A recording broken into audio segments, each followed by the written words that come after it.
ఇది ఒక అతి ముఖ్యమైన అప్డేట్ అండి. ద న్యూయార్క్ టైమ్స్ అనబడే ఒక పత్రికలో ఒక చిన్నపాటి ఆర్టికల్, యాక్చువల్గా వాడు పెద్దది రాయాలి కానీ వాడికి అనిపిస్తుంది కదా, కానీ ఆ చిన్నపాటి ఆర్టికల్లో వాడు ఎన్నో నిజాలు మాట్లాడాడు.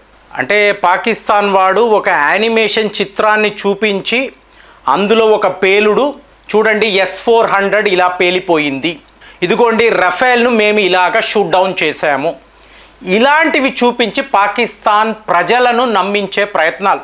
ఇప్పుడు ఒక అర్మీనియా అనండి, ఫిలిప్పైన్స్, తాయివాన్, అర్జెంటీనా, బ్రెజిల్ లాంటి దేశాలు ఆయుధాలు కొనాలి అన్నప్పుడు అమెరికా కాస్ట్లీగా ఉంటుంది, రష్యా వాళ్ళ మీద శాంక్షన్స్, సరే మనం చైనా వద్ద కొందాము, లేదా కొత్తగా ఇప్పుడు భారత్ కూడా ఈ రంగంలో ఉన్నారు కాబట్టి వీళ్ళ వద్ద ఎలాంటి ఆయుధాలు ఉన్నాయి అన్నప్పుడు ఒక యానిమేషన్ చిత్రాన్ని చూసి ఒక గ్రాఫికల్ వీడియోను చూసి ఎవరో ఆయుధాలు కొనరు.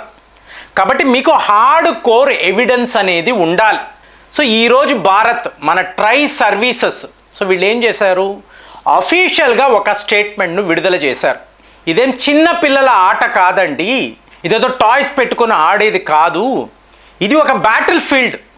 అంటే మనం ఎలా చూసాము అంటే ఒక యుద్ధ క్షేత్రము అంటాం చూసారా, ఒక యుద్ధ క్షేత్రములో 4 రోజుల పాటు ఒక యుద్ధము జరిగితే దానికి మీరు చేసిన ఏర్పాట్లు ఏమిటి, మీ స్ట్రాటజీ ఏమిటి, ఎలా యుద్ధాన్ని మీరు ఎగ్జిక్యూట్ చేస్తారు, ఇదే మామూలు విషయం కాదండి. ఇది ఎలా చెప్తున్నారంటే వినడానికి, అందులో చదవడానికి గూస్ బంప్స్ వస్తున్నాయి.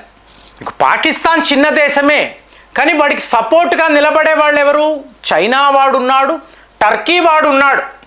సో అలాంటప్పుడు వాళ్ళు వాళ్ళ ఆయుధాలను కూడా పాకిస్తాన్కి ఇచ్చారు.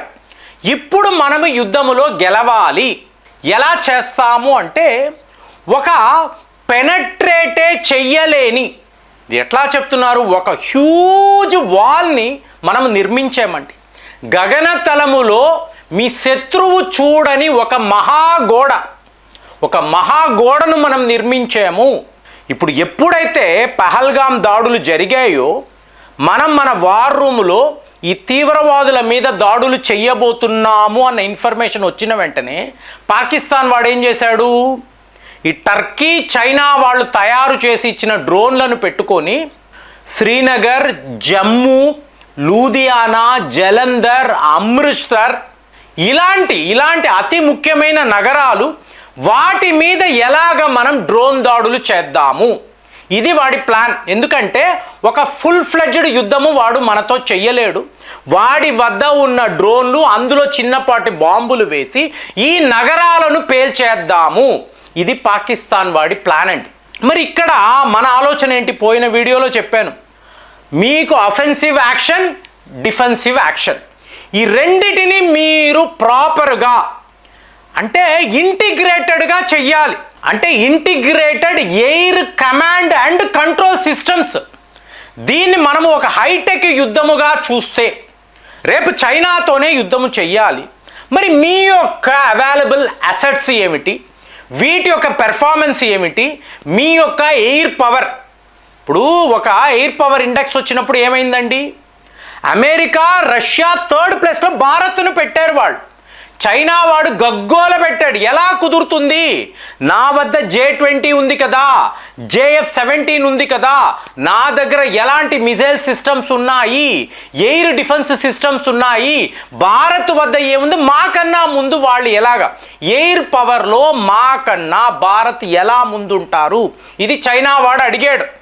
సో మన జవాబు ఏమిటి, ఒరే శాటిలైట్ ద్వారా చూసుకో, HQ-9 అనేది లాహోర్ వద్ద, రావెల్పిండి వద్ద ఇలాగ నువ్వు డిప్లాయ్ చేసి ఉంచావు, మా సుఖాయ్ విమానాలు వచ్చాయి, టోటల్గా నీ ADSను ధ్వంసము చేసి, అంటే జామ్ చేసి కదలనివ్వకుండా, ఒక పరికరము కూడా పని చెయ్యకుండా చేసి మేము మా దాడులు చేసి వెనక్కి వెళ్ళిపోయాము, 23 నిమిషాలలో ఈ పని చెయ్యగలిగాము. ఇది మనం అఫీషియల్గా చెప్తున్నామండి. ప్రపంచ దేశాలకు మన క్యాంపెయిన్ ఎలా ఉంటుంది, అఫీషియల్గా ఉంటుంది, ఆధారాలతో. ఎవరైనా ఒక 10వ క్లాస్ చదువుకునే పిల్లాడు గూగుల్ సెర్చ్లో ఇప్పుడు నేను మాట్లాడుతున్న విషయాలను చూస్తే ఫోటోలతో సహా కనిపిస్తుంది.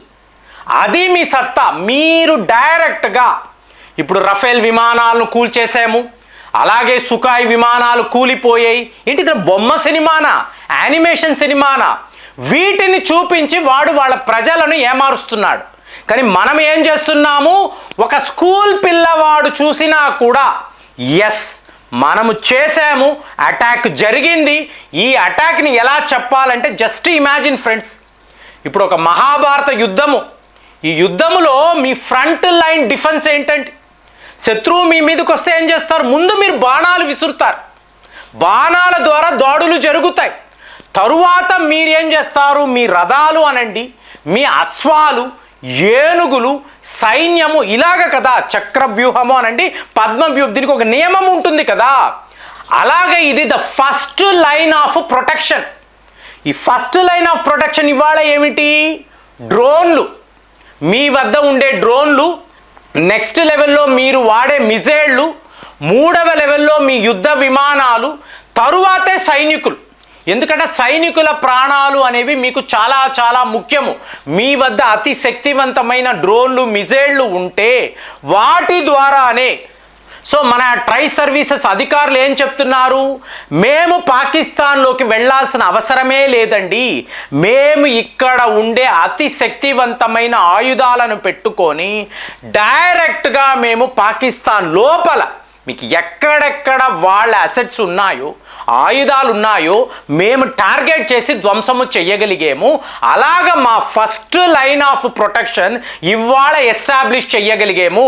ఇప్పుడు ఇజ్రాయెల్ హమాస్ యుద్ధము అనుకోండి, అక్కడ ఉండే the first line of protection వేరేలా ఉంటుంది, ఐరన్ డోమ్ వాడతారు.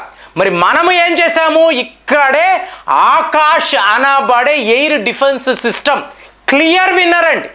ఇప్పుడు S-400 అంటే మీకు ప్రపంచంలో ఒక టాప్ మోస్ట్ టెక్నాలజీ. కానీ ఇక్కడ ఆకాష్ ఏమైంది, మన దేశంలో మన స్వయ టెక్నాలజీతో మనము సిద్ధము చేసి పాకిస్తాన్ని ఒక వార్ ల్యాబ్ లాగా వాడుకొని మన రఫేల్స్ ఏంటి, ఆకాష్ ఏంటి, బ్రహ్మోస్. ఇవాళ బ్రహ్మోస్ వ్యవహారం వచ్చేటప్పటికి ఫిలిప్పైన్స్, తాయివాన్, అర్మీనియా అందరికీ ఆనందం. చైనా లాంటి వాడు ఎంత విర్రవీగుతున్నాడు, నథింగ్ రా, మా బ్రహ్మోస్ ముందు నీ ఆయుధాలు దేనికి, రావెల్పిండిలో పిండి అయినా HQ-9 అని మనం చెప్పాలండి, అలాంటి ఒక టైటిల్ పెట్టాలి. సో ఇది చేసి చూపించాం. సో మన వద్ద మన డిఫెన్స్ రంగం మీద ఆధారపడే ఈ దేశాలు ఇవాళ పండుగ చేసుకుంటున్నారు. ఒక్క పాకిస్తాన్ కాదు, చైనా వాడు ఆయుధాలను ఈ భారత్ యొక్క ఎయిర్ పవర్ ఎలా ధ్వంసము చేసిందో చూడండి. కాబట్టి వీళ్ళే ప్రపంచంలో టాప్ 3 పొజిషన్లో ఉండే అత్యాధునికమైన ఆయుధాలు కలిగిన వాళ్ళు. వీళ్ళ వద్దే ఇక మీదట మనం ఆయుధాలు కొనాలి. 4 రోజుల్లో ప్రపంచానికే వీళ్ళు ప్రూవ్ చేసేసారు.